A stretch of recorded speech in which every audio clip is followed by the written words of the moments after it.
Kuya, saan dapat dumadaan ng tricycle?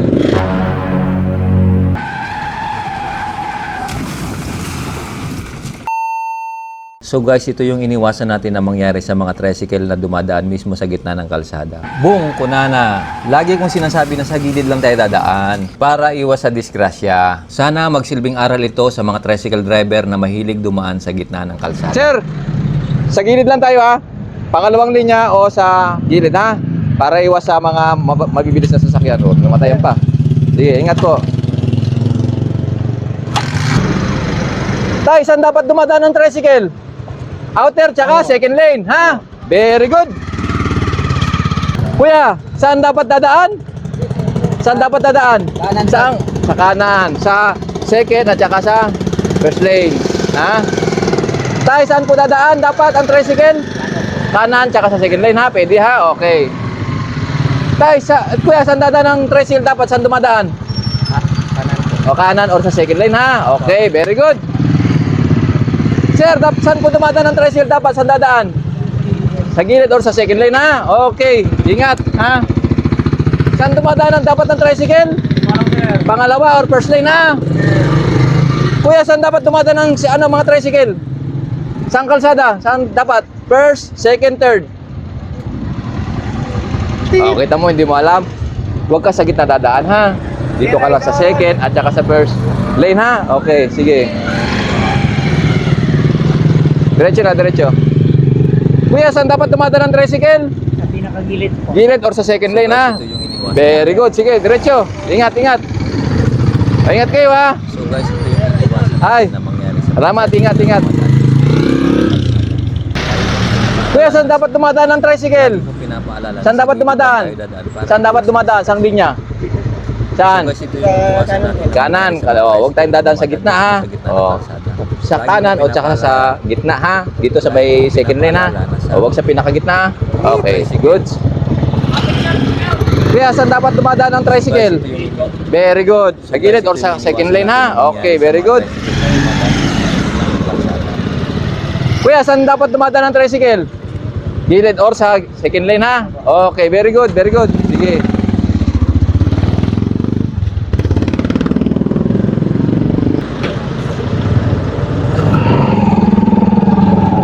Kuya, saan po tayo dapat dumaan yung tricycle? Saan po? Saan dapat dumaan ng tricycle? Saan dapat? Saan banda? Saan linya? Saan linya dapat? Sa gilid po. Gilid at saka sa second lane or huwag kayo sa gitna dadaan, ha? Okay?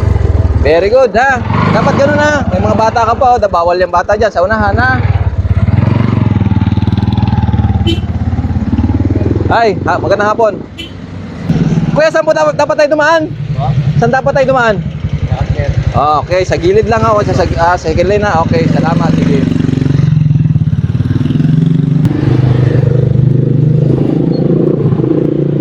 Kuya, saan dapat tayo dumadaan? Saan dapat tayo dumadaan? First, second, or third lane? Saan dapat? Saan? Sa second lane? Okay, very good. Kuya, saan dapat dumadaan ng tricycle? Second lane or first lane, ha? Very good. Kuya, saan dapat dumadaan ng tricycle?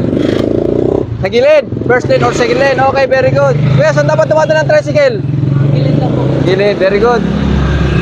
Tay, saan dapat dumadaan ng tricycle? Saan dapat dumadaan ng tricycle? Saan dun? Dun, ha? Sa gilid lang po tayo dadaan, ha? Gilid or dito sa second lane, ha? Okay, very good. Sige. Sige po, sige po. Sa gilid lang po tayo, no? Second lane, second lane. So guys, napanood nyo yung video, di ba? Yun yung mga iniiwasan namin dito, kaya lagi kami nagpapaalala na sa gilid lang dadaan yung mga tricycle, mga motor, diba? Para iwas tayo sa disgrasya. Kaya kami rito, lagi naming pinapaalalahanan sila na sa gilid lang. Kasi nga, yun nga nangyari dun sa video na yun, di ba nga, nasa may ano siya, sa may pinaka gitna siya, di ba? So, ang ginawa nung driver, na-overtake, sa kanan overtake. Tapos ang nangyari, kumanan din yung motor na o tricycle, di ba? So, yun ang iniwasan natin na mangyari kasi nga hindi alam nung nasa likod mo na mag-overtake kung yung maliit na sasakyan kung kakanan o kakaliwa, di ba? O, hindi natin alam. So, yun ang ginagawa namin dito na kahit papano mabawasan natin yung aksidente sa kalsada. Kaya Yeah. Ano pa sir yung mga dahilan sir, bakit gusto nila na sa gitna sila dumadaan, lalo na yung mga motor at saka yung mga tricycle? Hindi, siguro ang ano nila kasi maganda yung kalsada, malaki, akala nila na pwede sila doon sa, although pwede naman talaga sila sa kalsada sa gitna. Ang sa atin lang naman is yung safety nila, kaya natin sila pinagsasabihan. Hindi naman natin sila pinagbabawalan na dumaan sa mismong gitna ng kalsada. Ang sa atin lang, para maging safe sila, diba?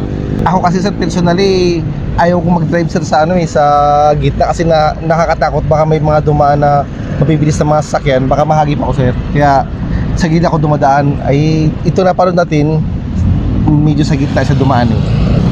Kaya nga di ba? Pero supposed to be talaga na dapat kung ako ang driver, doon talaga ako dadaan sa may pinaka-safe na anuhan na dadaanan, di ba? Ang Yes, pinaka-safe talaga sa gilid. Yes sir. Pero kasi yung iba kasi kaya ayaw rin dumaan ng mga motor or mga tricycle sa may bandang gilid kasi nga meron din tayong mga motorista na yung pag naglumiko ba, yung may mga psychic power ba, yung bigla-bilang liliko, bigla-bilang lalabas, di ba? Yun rin yung iniiwasan ng mga motorista natin dito sa lugar natin. Kaya sa gitna sila dumadaan. Kaya sa gitna sila dumadaan para wala silang abala kasi nga, oo nga naman sa gitna, pag dumaan ka sa gitna, hindi ka maabala kasi dire-diretso ka lang, di ba? Yes sir. Ikaw ang makakaabala na dumaan sa gitna, di ba? Kaya sir. So yun, kung sa akin kasi sir, sana lahat sa kanan lang kasi lahat ng mabibilis na masakyan sa gitna talaga yung dumadaan eh. Oo. Kaya para iwas disgrasya, sa ano na lang tayo, sa kumbaga sa English, rightmost, kumbaga outer lane. Yan, outer lane. Kaya nga yung mga ano natin, yung mga sasakyan natin sa expressway, hindi diyan pinapadaan yung mga malilit na sasakyan, yung mga malilit ang sisi, di ba? Kasi nga, kahit hindi ka mabunggo, tamaan ka lang ng mga malakas na hangin. Yung mabilis na hangin ba na pag may dumaan na mabilis na sasakyan, di ba?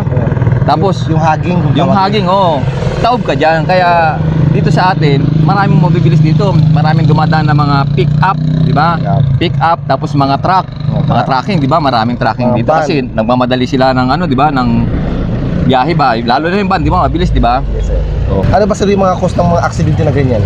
ang cause talaga ng aksidente, karamihan yung reckless driving like overspeeding, tapos yung bad overtaking, Oo. tapos yung turning, yung pagliko. Ano ba tawag doon? Yung pag-turn? Pag-turn na walang signal. Pag-turn, yun, yung bigla-biglang mag-iikot, di ba? Tapos yung drunk driving, Yeah. di ba? Oo. Tapos yung overloading, karamihan yan sa mga truck yan, di ba? Tapos Van. van, mga ganon. Tapos yung gumagamit ng cellphone. Oh, Diba? yeah. Siyempre, hindi ka nakatingin saglit lang na mapalingat ka, di ba? Malaki na yung pagbabago doon. O malaki ng pagbabago yung ano mo. Siyempre, lalo kung mabilis yung andar mo, di ba? Pagtingin mo, meron na palang biglang lumabas sa kanto, di ba? Yes, Di natin yes, sir. alam, di ba? So, kaya kailangan iwasan natin yung mga ganong pangyayari. Habang nandito pa lang tayo nagbibigay tayo ng paalala sa mga ano natin, sa mga motorista natin, lalong-lalo na sa tricycle at saka sa mga motor na bumabiyahe. Huwag natin yung masamain yung ginagawa natin na pagbabawal sa kanila na dumaan sa gitna ng kalsada. Although may karapatan sila, Yes sir. ang sa atin lang yung safety nila, di ba? Kasi Sergeant, ang statistics ng yung motor lang na aksidente ba? Yes, sir. Umabot na siya ng mahigit mga 48,000 na aksidente sa buong Pilipinas. Diba? Kaya kahit po paano, makabawas man lang tayo, di ba? Yes sir. So, Tama yun, sir.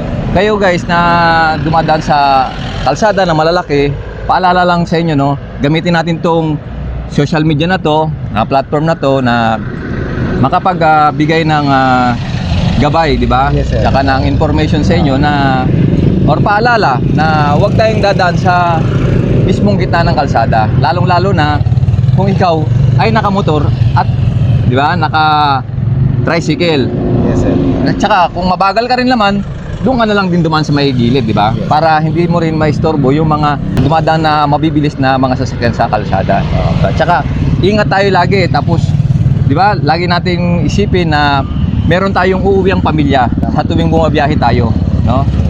So sa ating mga manonood dyan, pakicomment nyo na lang dyan kung ano pa talaga yung mga cause ng aksidente at bakit andun sila sa gitna ng kalsada, mahilig dumaan. Saka kayo ba, kung nagdadrive ba kayo, saan ba kayo dumadaan? Sa gitna Sa gilid. So nakikita nyo naman guys, itong kalsada natin, 3 linya yan. So pakiusap lang sa mga dadaan dito sa kalsada na to, kapag 3 ang linya natin, kung mabagal ka, dito ka lang sa outer lane, di ba? Para hindi ka makabala doon sa mga sasakyan na mabibilis. So muli po, maraming salamat po sa inyong lahat. At sana lagi po kayo mag-ingat sa inyong pagbiyahe. Thank you. Kung nga patapusin do ang video nga dya, matamang salamat kanindong tanan. Bilang suporta ka naman, patigayon ka mag-subscribe sa mong YouTube channel. Jason Tesorero. Pati gayong pinduton ang notification bell para lagi kamo updated sa among mga bagong upload. Matamang salamat. Upgrade!